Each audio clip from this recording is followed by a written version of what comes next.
I'm announcing the first tranche of sanctions to impose costs on Russia in response to their actions yesterday. These have been closely coordinated with our allies and partners and will continue to escalate sanctions if Russia escalates. We're implementing full blocking sanctions on two large Russian financial institutions, VEB and their military bank. We're implementing comprehensive sanctions on Russian sovereign debt. That means we've cut off Russia's government from Western financing. It can no longer raise money from the West and cannot trade in its new debt on our markets or European markets either. Starting tomorrow and continuing in the days ahead, we'll also impose sanctions on Russia's elites and their family members. They share in the corrupt gains of the Kremlin policies and should share in the pain as well.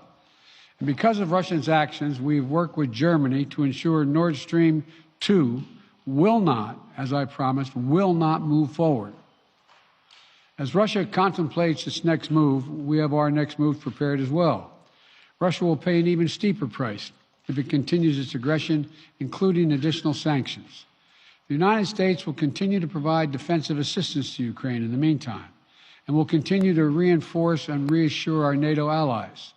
Today, in response to Russia's admission that it will not withdraw its forces from Belarus, I have authorized additional movements of U.S. forces and equipment already stationed in Europe to strengthen our Baltic allies, Estonia, Latvia, and Lithuania.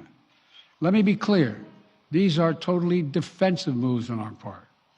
We have no intention of fighting Russia.